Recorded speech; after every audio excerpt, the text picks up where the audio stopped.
Major Navdeep Singh, thank you so much, sir. Welcome to Captain's Podcast.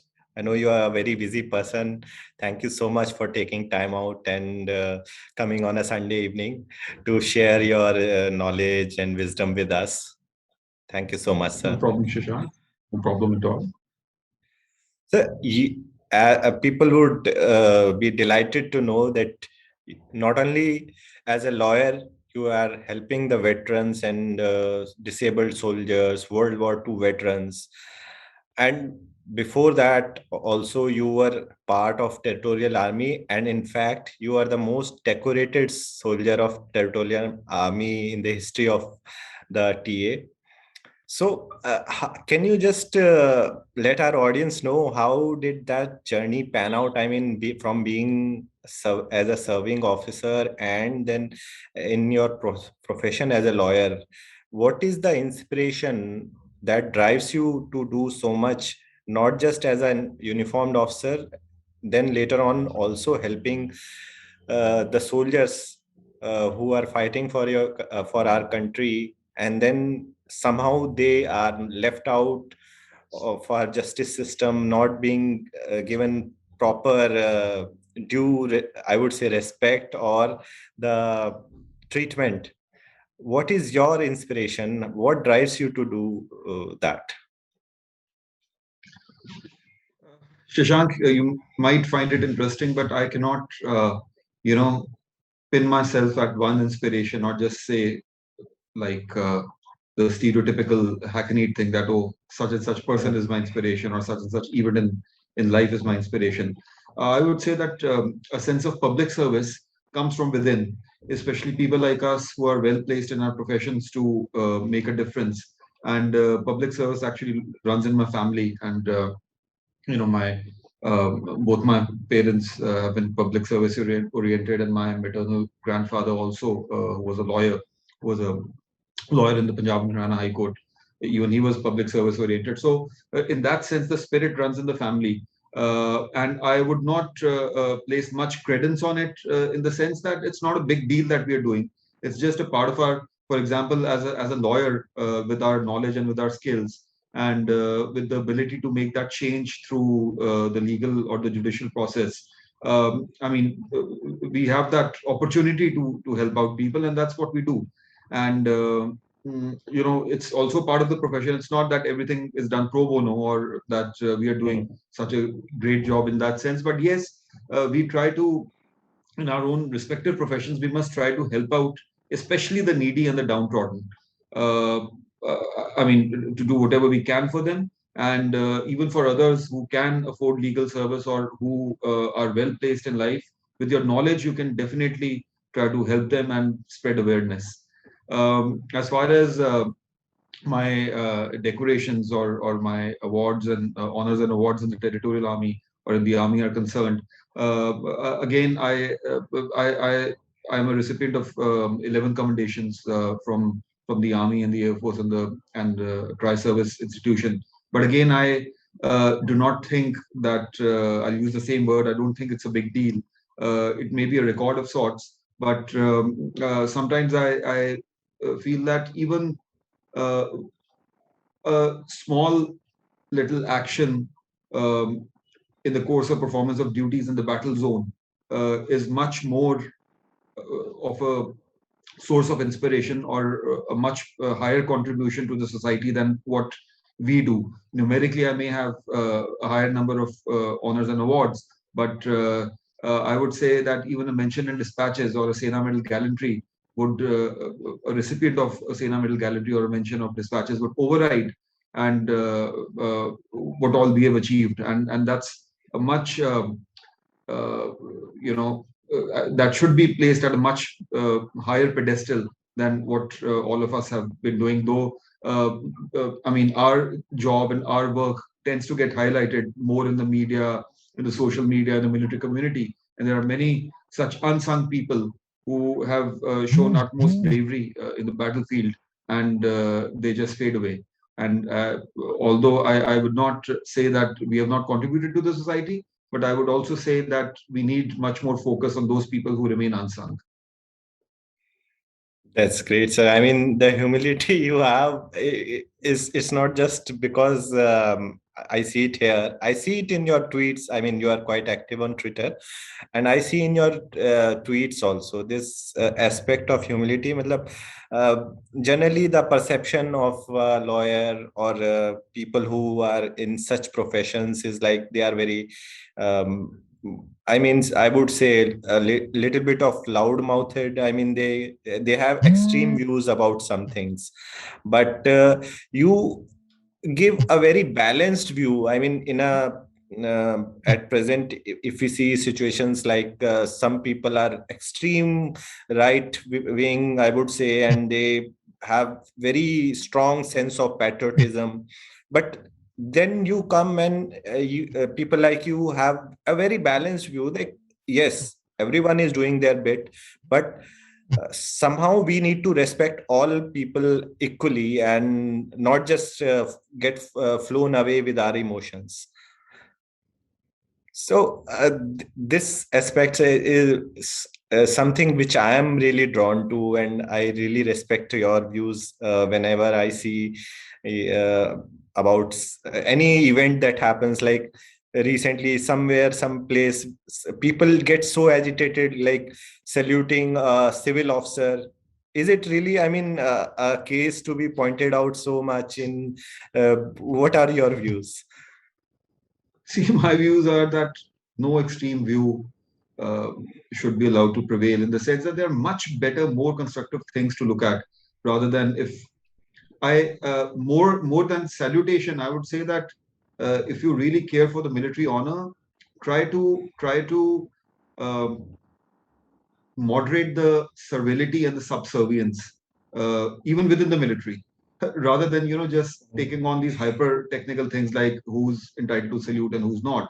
My idea of getting into that debate lightly getting into that debate was that focus on good things, focus on constructive things, focus on a better part of a change, rather than just saying that should a senior civil servant, I mean, who's senior to you in age as well as length of service, should he or she be saluted or not? What a thing to waste your energy on. I mean, what's the big deal about it? There are certain things which are regulatory in nature. There are certain things which are, by precedent or by tradition. I mean, you even salute ladies. You even salute when you enter a Yeah. junior's office.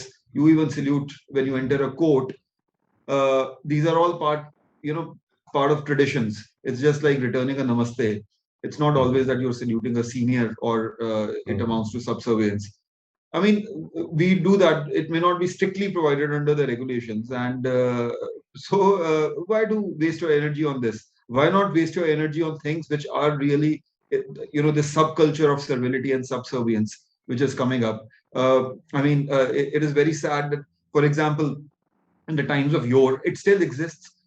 We always used to have this system, the Commonwealth system in the civil services and in the military, of one senior, always senior, in the sense that Yeah. when you joined a particular service, the person who was senior to you was always sir or ma'am to you, right? Yeah. Irrespective of your rank. So there were times in the past when a senior remained a major slash lieutenant colonel. I'm talking of 70s and even early 80s, and the junior became a major general, but the major general would still call that person sir in his private conversations or even Yeah. in formal conversations.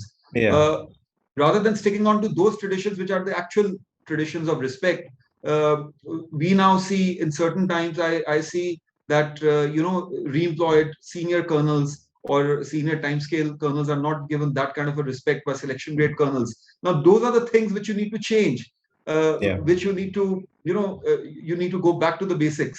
That that respect, those traditions are changing, and you are spending time on whether to salute a senior civil servant or a senior political office holder or not, or a political executive or not. But within the military, you're forgetting your own traditions and not giving adequate respect to your seniors in length of service may not be technically senior in rank to you. So wasting your time in these things, that really gets to me, and that's why Yeah. I tend to participate in such discussions and just point out my point of view. That's right. So actually, I mean, we all need some balanced view, not just getting flown away with our emotions. Even I remember there's a series called Band of Brothers. I don't know if you have seen it. It's quite famous. In that we have that scene, like I mean, earlier the person who was training the soldiers, he was gets redeployed with them, and then the person who he was training becomes seniors because of the promotions. And then there was a scene where he explained to him, it's not the rank, it's not the person that you're saluting, it's the rank. And so such humility has to come from both sides, I guess. No, because you see, sometimes again that subculture which I don't like, which has arisen. I mean, I was born in a military family, and these things were not that rampant in the past. Though I would not say that these were not there, but these were not as much rampant or as much amplified in the past. Things which are happening these days that अगर किसी से काम है तो अपने junior को भी sir बना दो, हाथ जोड़ने लग जाओ, even that's very sad. And Yeah.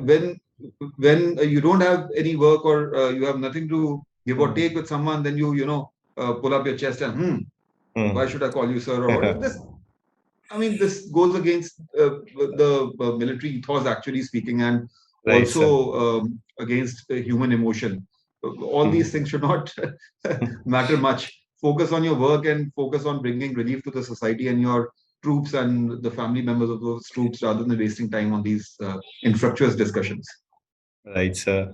I mean, we have as a serving officer, or even people like you who are helping troops in such a way that nowadays there are all these. I mean, एक जवान के लिए इतना मुश्किल है, जो हमेशा field में है. He is having problems at his home, back home. Then you have the health issues, mental issues. All these issues are there, present at and and while all this is going on, he's actively involved in doing that work which involves handling a weapon, doing roundabout duties. तो इन सब का जो effect एक जवान के ऊपर होता है, अगर हम उसमें थोड़ी और अपनी एनर्जी को इस्तेमाल करें, तो I think that would be a better use.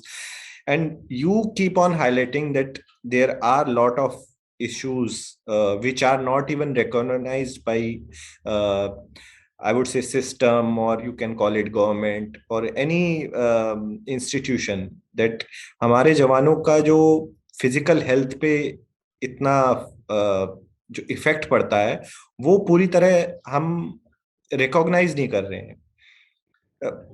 Why is that, sir? I mean, why we are not proactively taking cognizance of that? The problem is that common sense is not common that much these days. I mean, by common sense, I mean that when you see a soldier deployed away from the family, I give this example in every such discussion. A soldier, even in a peace area, who's deployed, if you compare him or her with a civilian employee of equivalent status, the civilian employee would be, serving probably, I mean, especially state employees or more stable central government employees, probably with his family, staying with his family, probably even staying close to his hometown or within his or her state. Uh, he or she is right there with his or her family whenever some problem arises, and living in a community, having full support, emotional support of people around him or her. Now compare that with a soldier whose life is absolutely regimented, and where I always give this example, that where even the time when he's supposed to go to the washroom or when he's supposed to take a bath is highly regulated, and you have to do that in those particular 15 minutes.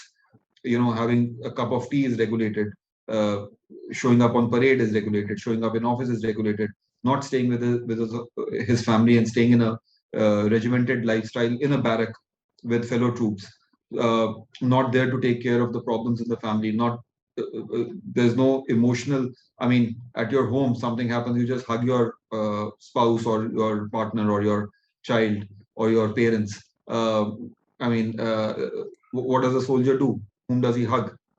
Whom does he share his uh, emotional needs? Uh, so whatever happens back in the family, it is bound to. That's why I call it common sense. You don't require a doctor to tell you that whatever happens back home, any negative situation, any adverse situation, it is bound to aggravate his or her uh, medical conditions. If he or she has a tendency of hypertension, the blood pressure is bound to shoot up. If he or she is pre-diabetic or has high sugar, it is bound to, you know, uh, affect the sugar levels. Uh, it may even affect people differently. In some people, it may cause constipation. In others, it may cause irritable bowel syndrome and loose motions. So, medical science is not mathematical. Stress and strain of service life is not mathematical. And whether you're in a peace or in a field area, for example, an officer, I always say this again, an officer who's posted in a peace area has to shift his or her accommodation thrice. First, you move into an officer's mess or into a temporary accommodation, then again into a second temporary accommodation and captain's accommodation, then you go on to a major's accommodation along with your family. So in 2.5 years of posting, you are shifting your accommodation thrice, baggage with your family within the same city. You think that this does not cause any stress and strain? Now and the cycle the repeats. problem, yes, the cycle repeats. Every posting is the same. Then you settle your family. You're like a ping pong ball. It's not that it's not an exciting job. It is definitely an exciting job. It's very much adventurous, but the toll it takes in your on your mental and physical health. फौजियों को सब देख के बोलते हैं बड़ा fit है, बड़ा तकड़ा है, एक्सरसाइज करते हैं, ये करते हैं, वो करते हैं, स्पोर्ट्स खेलते हैं. But these insidious things, these do affect your health. And more than civilians, it is the military community which must realize this. फालतू की बातें सुनने को आपको मिलेंगी, कोई डिसेबिलिटी पेंशन क्लेम करेगा या कुछ, अरे ये तो सिर्फ किसी को भी हो जाएगा, हाइपरटेंशन किसी को भी हो जाती है, हार्ट अटैक किसी को भी हो जाता है. You've seen so many young officers dying of heart attacks. You've seen non-smokers, non-drinkers, people who are in perfect health, just one day dying of a heart attack. You see myocardial infarction in young people. You see coronary artery disease in young people. Having a fit, diet plan, having a fit lifestyle. Again, non-smokers, non-substance abusers, and still it is happening. Why is it happening? And why does the military community itself say, "Oh, ये तो peace area में हुआ है, peace में क्या stress है?" Very wrong thing to do. And even you see senior officers saying that, administrative members in the Armed Forces Tribunal talking like this, and guiding the judicial members about such as it. It's very painful. You must understand the pain. You must understand the travails of a soldier, especially of the lower ranks and his or her family, and even of officers. Don't take it as a joke. Don't broad brush it like this. Don't say, "Oh, kya stress and strain." So these things, more than the civilian world, the Fauji community must realize these issues. They must, get this in their heads that things are not so simplistic. Don't, make a joke of it, or don't try to portray this as some kind of a weakness in people. A person suffers from depression, you call weak banda hoga. Things which they used to say in the 50s in the US and rest of the English-speaking democracies, and in other countries, in developed countries in Europe. The weak hoga. Try to understand even the most battle-hardened person can face post-traumatic stress disorder, can face mental issues, psychological issues. Don't take these things lightly. You have to understand that these are very serious issues, and rather than being worried about disability pensions and disability payouts and the litigation on this, please focus on improving the physical and mental health, especially the stress levels in the military, from a Jawan to the Chief of Army Staff to the highest rank, that is a 4-star general of the Indian Army and equivalent in other services. You are very right, sir. I mean, as a community or as a institution, we ourselves have to recognize this first. Later on, other people or the government will come into play. I mean, you must have seen that horrific video recently came out. Jawans were put. I mean, I guess there was some BPT run that was being organized and in so-called peace station, and you can see, I mean, this is the stress they go through. I mean, how can multiple jawan at the same time have those issues कि ये सारे के सारे smokers drinkers तो नहीं होंगे. It's not like that. So we have to recognize and then put it in context ke this is how the life is, and ultimately it is ourselves within our community that needs to bring this out and take care of our jawans, officers, and other people. In fact, I would say families also, as you mentioned, that Yes, family goes through that toll. Yes. definitely. I saw that video. I'm not. I won't be able to comment on it because I'm not aware of the facts. But I'm sure it was. I mean, it was highlighted much, and I'm definitely very confident that corrective measures would have been taken by the military, superiors, and I'm sure such things will not happen in the future. Um, and you're right. Families do, you know, suffer at times Yeah. when the person is away and the Jawan or the officer cannot, adequately take care of domestic commitments back home. Right. So that increases the stress levels on both sides, problems in the family, in the sense that they feel helpless at times, and stress and strain on the soldier or the officer. You also highlighted, I mean, the mental aspects and also PTSD, post-traumatic stress disorder, which is, I think, more now. I mean, as society at large in India, we don't even recognize forget Fauji in civil population. Also, I don't see it is recognized as a disease. It is just generally taken as you mentioned, as a weakness. But in popular culture of other developed country, I see that it is now being recognized, and somewhere we have also have to realize this. And for a Fauji, again, it is 10 times, I would say, more stressful a life than a civil counterpart.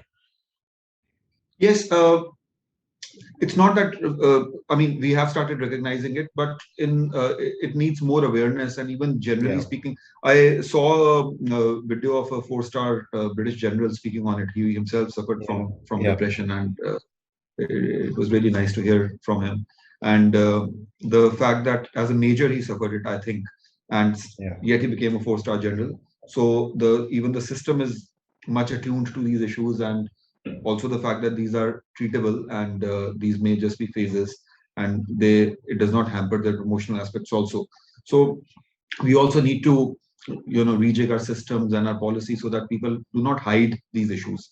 And on a community military community level, within the community there has to be more awareness. The officers have to be more aware, the fellow soldiers have to be more aware. For example, if a person is unduly quiet, uh, or not interacting much, or drinking too much, may not, just always be an alcohol dependent syndrome, or Yeah.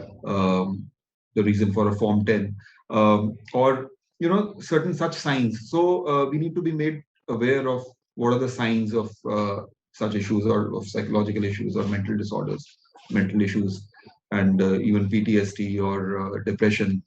Um and we need to be much more sensitive about it. I'll give you, while I'm talking, I'm just I didn't plan this, but I just two examples come to my mind, live Sure. examples, which cases or in service what I've dealt with. There was a Jawan in our unit. Um, so he used to just wander out. Um, Obviously, he was facing a psychological issue and a mental problem. So rather than referring him to a psychiatrist, or actually filling up a FMS F10, Form 10 and referring him to a psychiatrist and giving him care. We just used to, show him absent without leave. And we started giving him reading entries for every such infraction. So you tend to realize sometimes later that, look, what were we doing? He was wandering out, and sometimes he used to be found at railway stations. Sometimes his family used to bring him back. So it was not intentional. It was not his intention to move away from the unit. It was something happening with his mind. And the guy was deployed, at a stretch in counter-insurgency environment, and came back to a peace location at a place somewhere in Haryana. And you just brush it aside and start giving him reading entries. No. So that sensitivity needs to be shown by his fellow soldiers, by the officers. We have to recognize this, saying, no, that's not the way to deal with the situations. Comfort him, give him love, give him psychiatric care, show him to a psychiatrist, not give him reading entries. See the signs. Then I remember a soldier from the artillery, his trade was that of a clerk, and he went out. What happened was that Nafri kam thi, they were deployed somewhere in Jammu and Kashmir, and so Nafri kam hone ke karan, he was sent on a patrol, and they were fired upon. There was an ambush kind of a thing. Nobody got hurt, and they survived. And right from that day onwards, he started getting flashbacks of that incident, and he used to wake up in the night with sweating heavily. Sweat. Clerical trade, so he was not very attuned to that situation environment. And ultimately he was diagnosed with a psychiatric ailment, and he was boarded out. Now when he was boarded out, his his earlier Form 10, etc., everything was on record, and he told the psychiatrist what happened to him and the situation that he faced, and how he used to get flashbacks, and how he used to wake up in the middle of the night. And you know what the psychiatrist writes? I saw the medical history case sheet. Disturbed sleep patterns, full stop. Neither attributable to nor aggravated by military service. Not likely to become an efficient soldier, hence recommended to be invalided out. Thrown out without any kind of pension. Of course, later he got his pension on judicial intervention. But these are not small things. You have to, go into much detail, ask him about issues.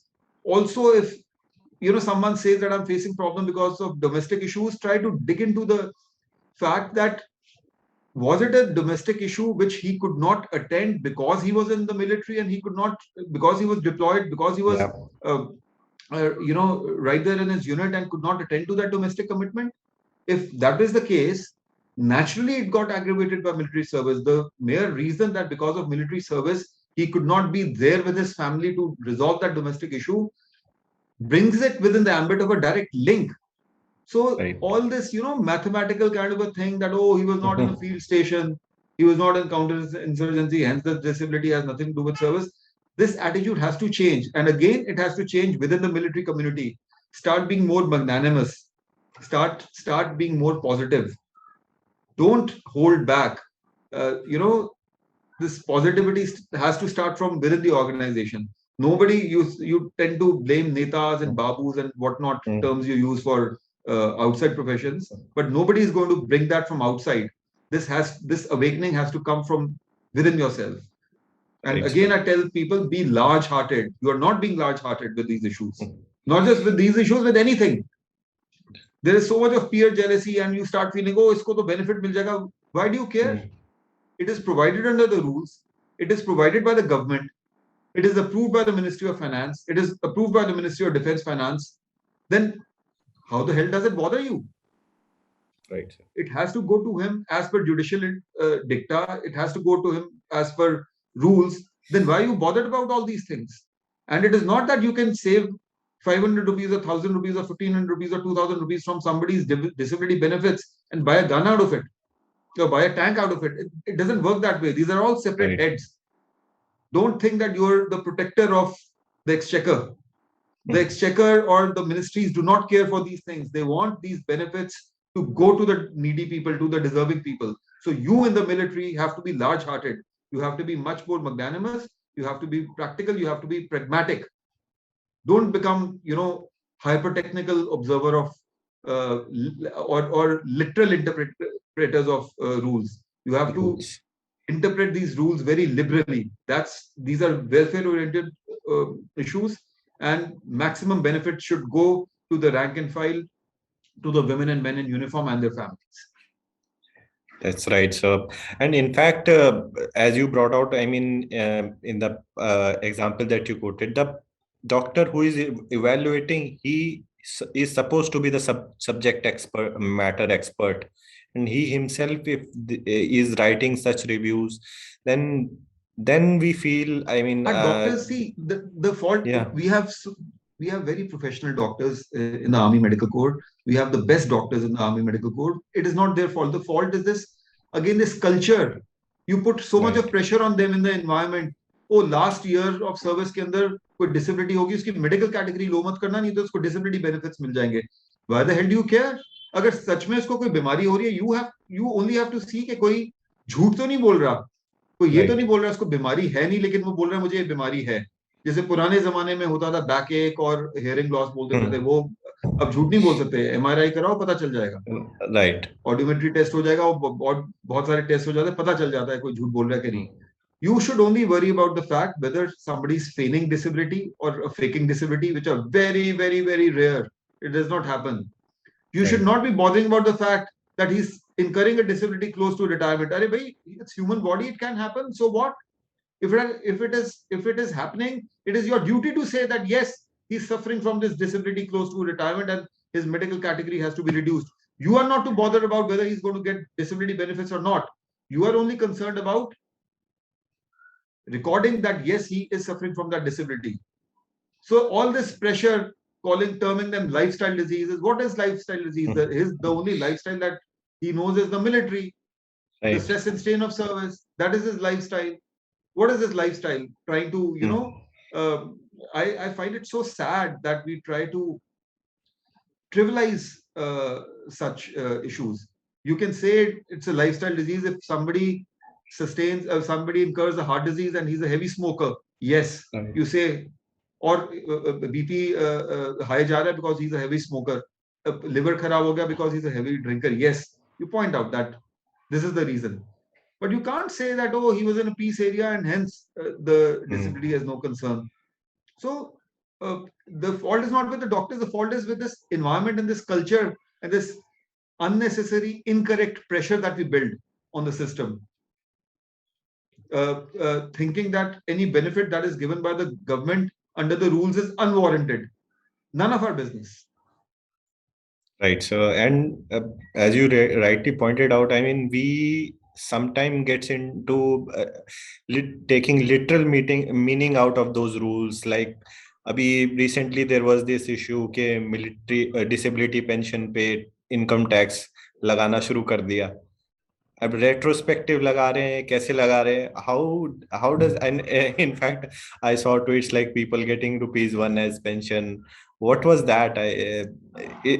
Does it come under that is a very that is a very complex issue in the matter sub judice. Again, in that case, my problem is not with taxing or taxation. Taxation can be done. It's a sovereign function. Absolutely, tax whatever you want. My only problem was interpreting it with a sleight of hand and giving a twist and demeaning and demonizing disabilities because of that. My problem is not with taxation. I'll put it on record. If the government as a sovereign wants to tax disability benefits, absolutely they have the right to do so. But along with that, disabilities should not be demonized. You cannot say that you cannot pass what should I say, casual comments on medical conditions of people. Right. So, and in fact, there are several cases like this that where government has taken stance, which literally, I mean, as you say, common sense ke against jata hai. You have brought out such many cases in your book, maimed by the system. There are, I mean, you have fought for some cases, and why is that so? Ki government sometimes is hell bent on taking up all these issues and deploying resources against their own very soldier who served for served with their life, and then even deploying resources to show him कि नहीं ऐसा नहीं कर सकते आप.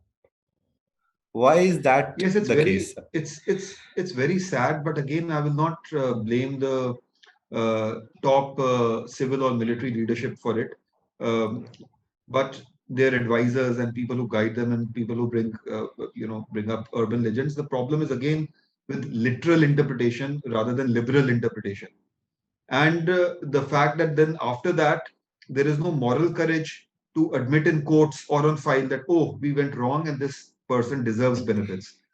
अगर एक बारी गलती हो गया, आप बस उसको डिफेंड करी जाओ करी जाओ करी जाओ. But thankfully things have changed a bit, and especially after Mr. Parikar took over. So कई चीजों के अंदर litigation बहुत कम हो गई है, and awareness के बाद कई चीजों में हम लोगों में भी awareness ज्यादा आई है, and but lot needs to be done. So we need to inculcate moral courage and say, oh, we went wrong here, let's correct this course. And it's no fun fighting your own soldiers. It's the worst thing that you can do.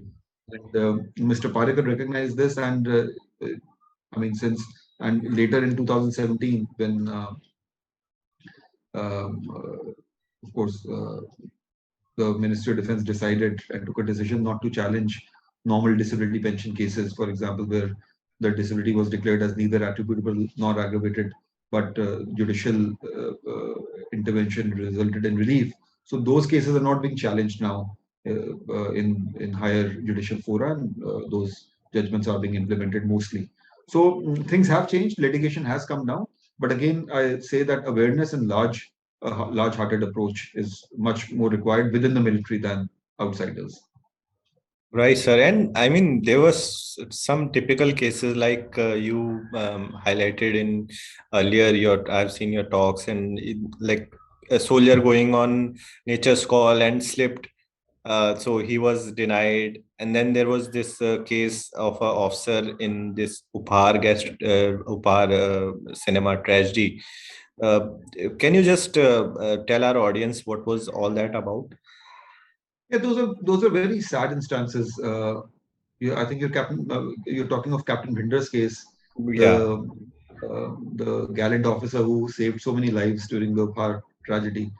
And he was watching a movie with his family when that occurred, and he lost everything. He lost family, and he saved so many lives, but we lost him. So his death was declared, ultimately neither attributable to nor aggravated by military service. And the affidavit submitted in the court when his father filed the case in the Delhi High Court. I was not the counsel. I did not fight that case. And it was fought by Mr. Bhimsen Saigal, who's a lawyer in the Punjab and Haryana High Court. He fought that case in the Delhi High Court. And the affidavit filed in this case was that he had only gone to see a movie. I mean, why a soldier is supposed to be on duty? It is a part of a soldier's duty to rise to any occasion if something like this happens. Can you just say this so casually, and with what kind of a heart? Who was the officer who could type such an affidavit that he had just gone to watch a movie, and hence his death has nothing to do with the military, or it was not a part of his duty, or he was not on duty? What a stupid and a heartless thing to say. And this insensitivity is much too common. I know of a case wherein a major deployed on the international border suffered a heart attack while countering some intrusion, and he was in his bunker when he suffered a heart attack, and that death has been declared as neither attributable to nor aggravated by service, and his widow is fighting a legal battle for it. I mean, is this a joke? I know of a soldier who suffered a cardiac arrest while working in a canteen. There was a hemorrhage. No, sorry. He suffered a hemorrhage while working in a canteen, a unit run canteen, and suffered a hemorrhage, just fell down, hurt his head, died. disability declared neither attributable to nor aggravated by service. Mother is fighting a case. That case that you are talking of, Dakshina Kumari, husband deployed in the sugar sector, China border, treacherous conditions, slipped when he went to answer the nature's call, not given the ex gratia compensation, saying that at that point of time he was not performing a duty and he was answering the nature's call. And the army defending that in a court of law. I mean, let's have some moral courage and let's review these cases. Whenever a notice is issued by a court of law, go to the file and say that, go to your senior officer and say, sir, let's have some moral courage. We were crazy to have taken this stand. Let's help her out. Let's review this case. Right. But then to file affidavits against such people, then to fight tooth and nail in the courts with government counsel also supporting the view against such soldiers, it's very painful. It is painful. And whose fault is it? Nobody from the Ministry of Defense is coming to tell you to take such stands.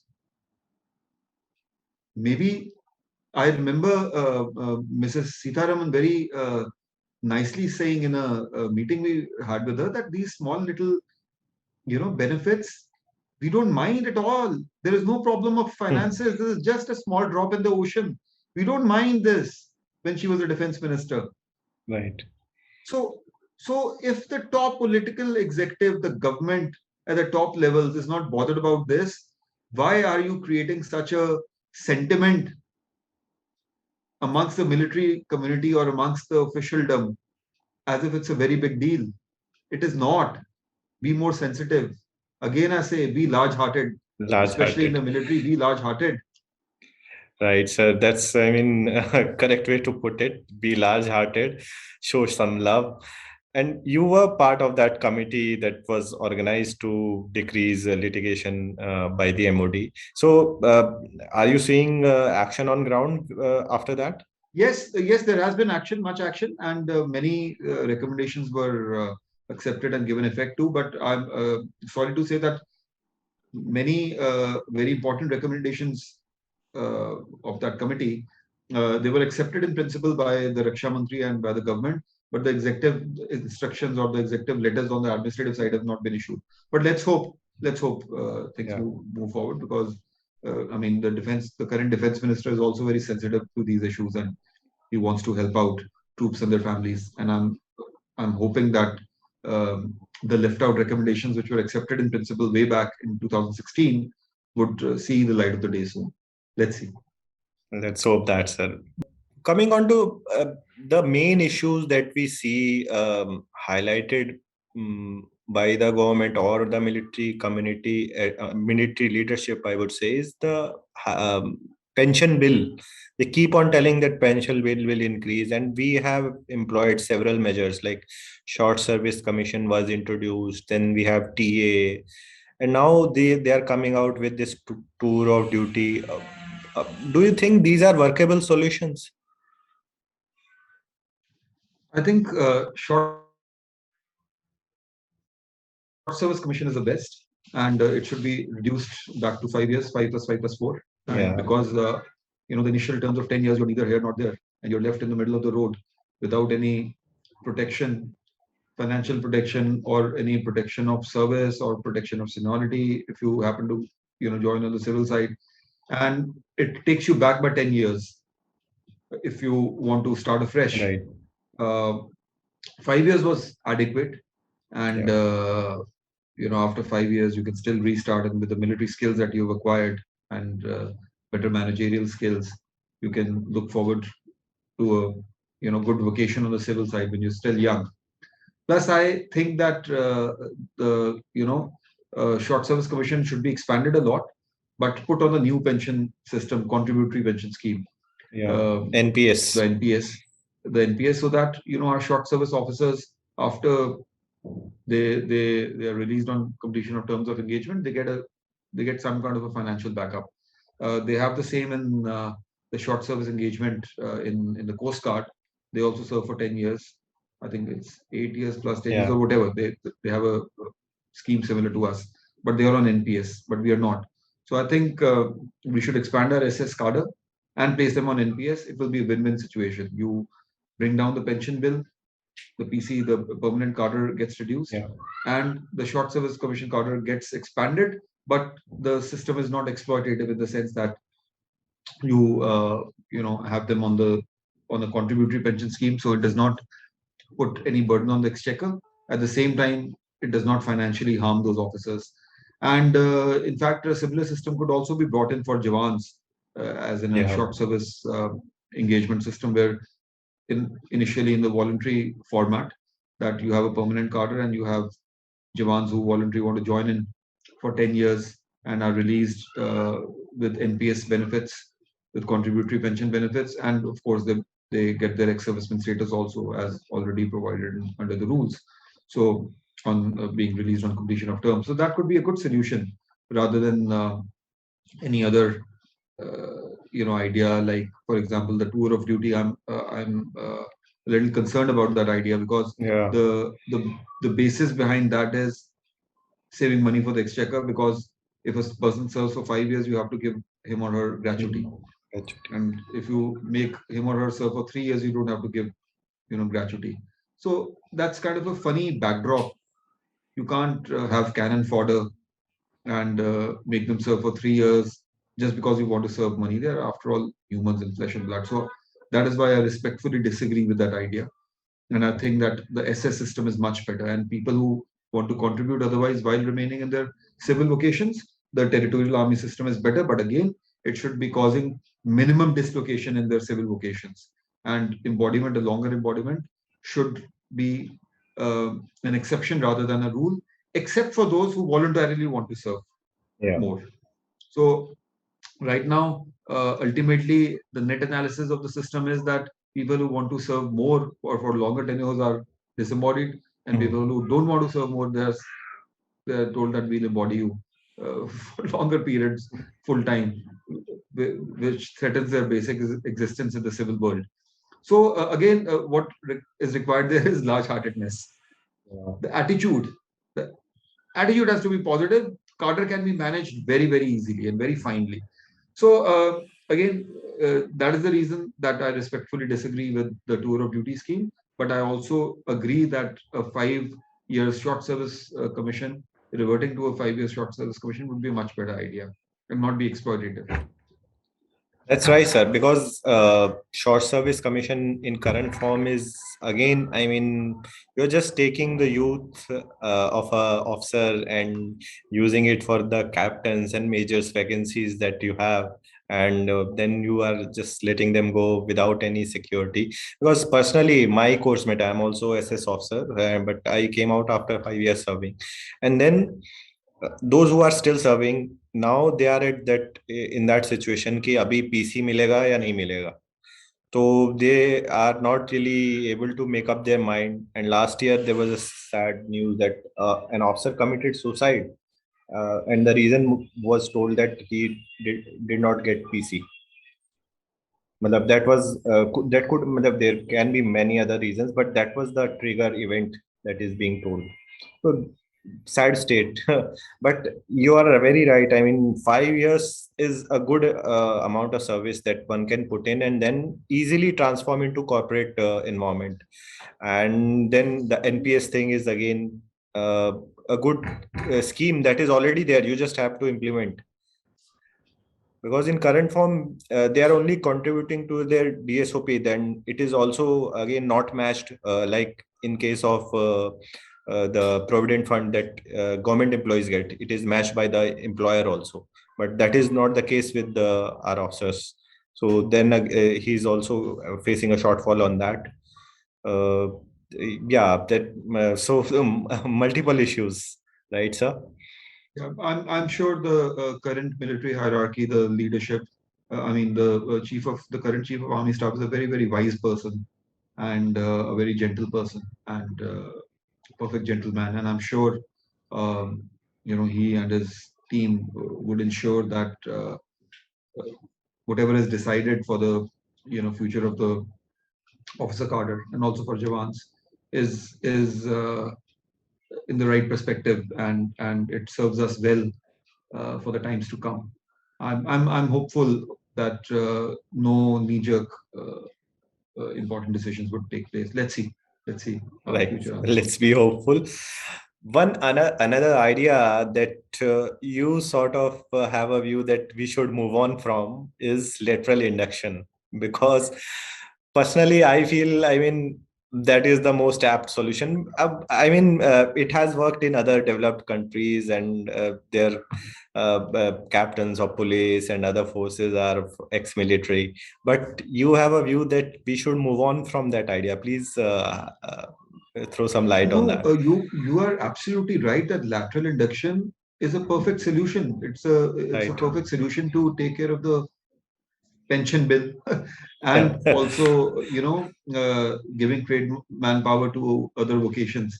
But why I differ with it as of now is that there have been so many proposals and it has been rejected. It has been Yeah. rejected by the organizations where our Faujis are supposed to go. It has been rejected by the government. So many pay commissions have recommended it. So it's time to junk it in the sense that nobody's going to accept it. So why are we just harping on it? Let's find other solutions. That's why I differ.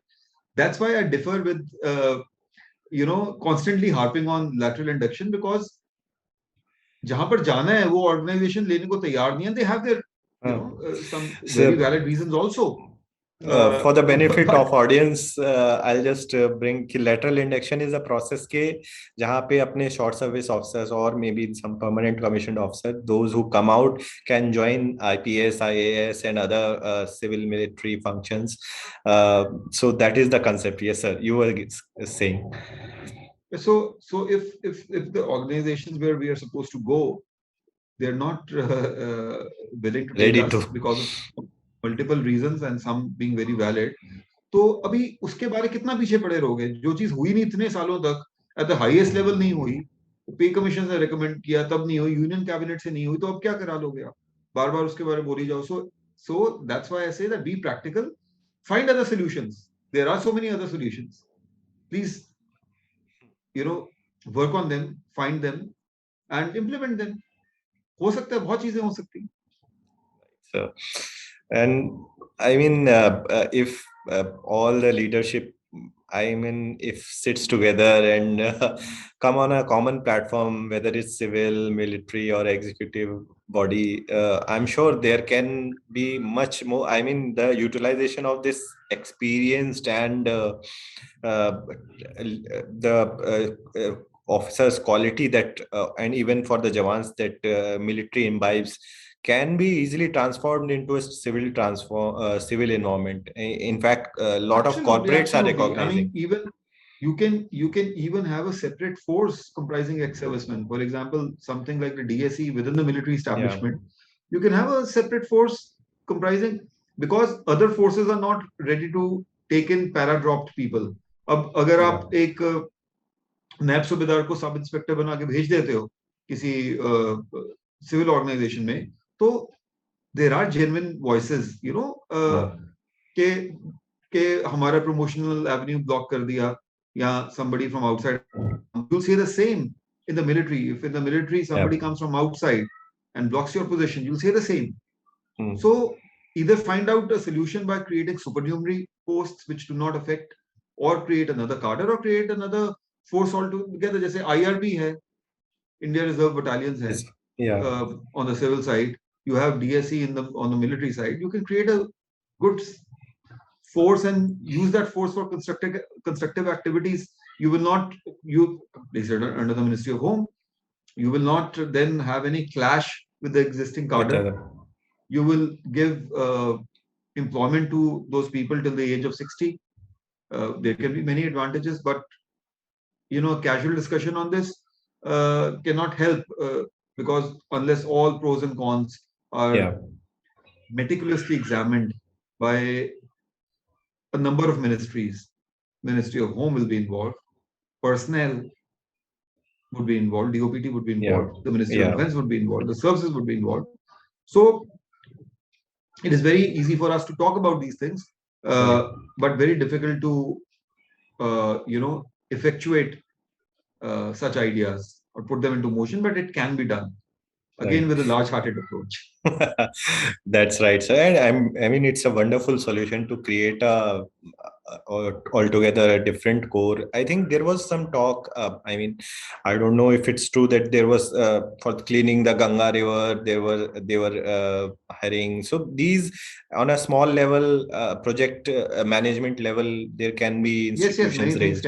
many things can be done. You have, I mean, just like the territorial army, you have those environment task forces, Yeah, ecological task forces, the TA yeah, eco battalions. You can have, and they're also comprised of ex-servicemen, being sometimes partly funded by the state government or by the Ministry of Environment and Forest. You can have such a separate, totally separate organization, a full-time organization, rather than tagging it with the TA. You can do many things. You can right. save money also for the exchequer. You can save on the pension bill and also provide them employment. There can be many things, but out of the box ideas would be required. But those ideas again should not be wonky and not be morning after ideas, as we see Right. in certain people, that you wake up in the morning and you think you have a very bright idea and you say, oh, isko kar do. Not like that, not wonky ideas, but balanced, pragmatic ideas, which can be put into motion and which are within the four corners of existing rules or personnel policies or HR policies. Things can be done, but only with sane and balanced and cool-headed people. Things can move ahead, and I'm sure they Right. will. Let's hope that, sir. And one thing really wanted to cover in this uh, episode with you, that you have stressed multiple times, and I think people have started taking cognizance, but for masses, it is still not a popular concept that अगर जैसे हमारा कोई जवान gets killed in action, then the correct terminology to be used वो wonky है, मतलब it is not clear, क्योंकि शहीद that you say is not the right word, or can you just explain on that? Martyr is not the right word, and it is not a part of our uh, terminology. And even there's a statement by the government, the parliament, that this word does not exist in our terminology for soldiers who make the supreme sacrifice. The term martyr is directly linked with religion. It has it has a very deep religious connotation. It has nothing to do with soldiers who are killed in action. Yes, certain countries which have a state religion do use that word, or communist countries can use that word, because a person who dies for a political or a religious cause can be called a martyr. Freedom fighters can be called martyrs. Guru Tegh Bahadur ji was a martyr, but a soldier is killed in action. He makes a supreme sacrifice in the line of duty. He makes the ultimate sacrifice. He's a battle casualty. He or she is a battle casualty. Uh, he dies in the line of duty. It's Veer Gati Prapt, but not a martyr. Yeah, yeah, A martyr also has a very negative connotation to it. It's totally unmilitary. A martyr means a person who willingly embraces death for a religious or a political cause. A person who goes on to say that, oh, I'm willing to die and I embrace death. Our soldiers do not embrace death in that sense. Our soldiers right. do not willingly die. They go to fight for the nation. Not they don't say in a negative manner that, oh, I'm going to die. Yeah, You come and kill. It's not like that. A soldier right. is supposed to valiantly fight for the nation and come back as a victor. That is his or her duty. So you will not find this word being used by any military except the ones that I told you about, and Yeah, it is not even an acceptable term for the military, and it was never so. It is Kargil के around मैंने देखा है ज्यादा बोलना शुरू कर दिया, and कई जगह पे ऑफिशियल हैंडल्स भी गलती से यूज कर लेते हैं. ये जो वर्ड है martyr, it is not meant for the military at all. I've written a longish article with this with General yeah, Dua, and that should throw more light on it, and in case somebody wants to read it. It is titled, I think, "The Military Has No Martyrs," and it was published in the Sunday Guardian. It is you can just search for it on a search engine and you'll get the link. So in that we've explained it in a longish format, that why this word is not right for soldiers who are killed in action. That's right, sir. Because होता क्या है कि वो फिर a certain set of people वो एक times of India का screenshot लेंगे कि उसमें टेररिस्ट को किल्ड बोला और उनको वो बोलना चाहिए, मार्टर बोलना चाहिए. That is again not right, right? Because sometimes they are using correct terminology and we are not on the right track, right? That's right. Sure, sir. So it has martyr also has a kind of a victimhood angle to it. So not the right word to use. That's right, sir. And we as sort of part of the community have to spread awareness on that, and I'm sure, and you are doing, and you are, in fact, now all these forces now have their Twitter handles. Sometimes they also make such mistakes. Yes, but the main army, the ADGPI handle is not making that mistake at all. They're absolutely correct in their terminology, and even the MOD handles, they are rightly using the term fallen heroes or fallen soldiers. Even the Raksha Mantri is using the same. Our military handles, most of the military handles are also using the same word. Fallen bravehearts, fallen heroes, fallen soldiers, those who made the supreme sacrifice. So that's the right way to do it. And they are avoiding, but sometimes in between some odd handle. And because our officers are not trained in these issues, you'll see the excessive use of hashtags also in social media handles, but things will change once they're pointed out. And that's why, again, I said that there was an incident when somebody pointed out a military handle that this is not correct what you're doing, and that person was blocked. But then there was outrage, and he was that block was removed. He was unblocked again. So let's not be so, you have to be thick-skinned, and you should not be so sensitive. You should embrace new ideas and improve yourselves. It's not that somebody is pointing out a mistake to belittle you. It's just that, yes, some of us, or many of us, do point out issues. It's not to pinprick or to belittle. It's just that knowledge can emerge from anywhere. I mean, you and I can learn from each other so many things in which we do not have expertise. So that's okay. But I'm sure things will improve. I'm always positive about the future. So I think things will improve, and we'll ensure that it happens. That's right, sir. And because on social media things get I mean, इतनी जल्दी exaggerate हो जाती हैं कि आपको समय ही नहीं मिलता कि ये सही भी है या गलत भी है. And once you have taken side, you sort of feel कि अब तो मैंने एक बार side ले लिया है, and it is written in ink. It is not in pencil कि मैं मिटा दूंगा. तो वो फिर, वरना लोग तो अब screenshot भी ले लेंगे उसका. तो ऐसा नहीं कि आपने tweet भी delete कर दिया. One up and ship चलती रहती है, and right, sir. ठीक है, it's part of the game. Right, sir. The large-hearted way is to go. I mean, that is the crux of this podcast. You are again an author as well, and how do you find the time with your court? I have seen lawyers are so busy. I mean, one profession which I never want to go into is they are so busy. And अगर आप कहीं office में भी जाओ किसी lawyer के, there are so many books, so many cases, everybody working, toiling. How do you find the time?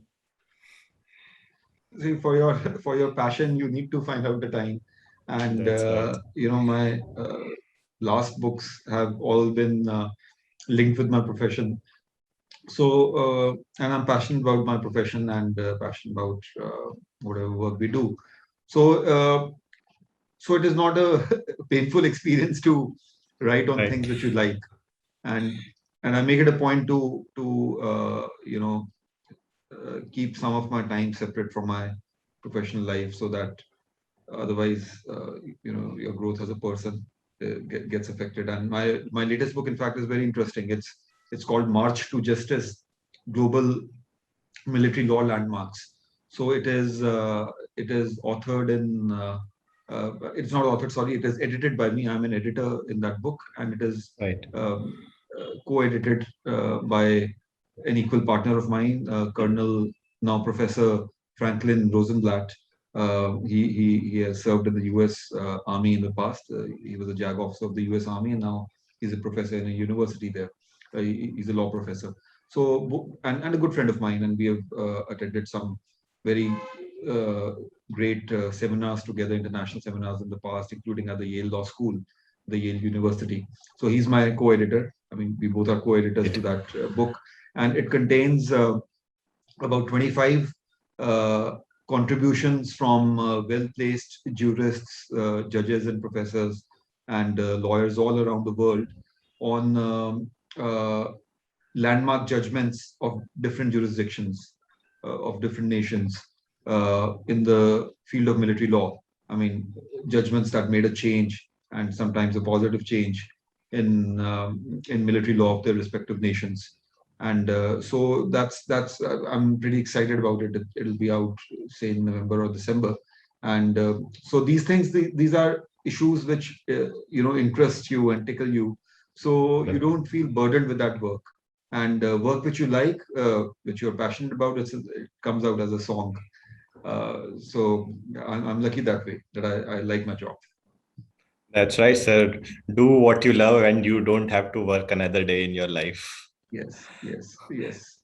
And the other book that you have that also came recently was Military Pensions. I see, because a lot of people in the Air Force network and other places keep on asking कि यार इसका authority इसका हो कि ये है, and then there are people who are not aware actually. I mean, widows and the family that is left behind, and they are fighting. They don't have that authority, that and you concised and compressed all that knowledge and information into that book.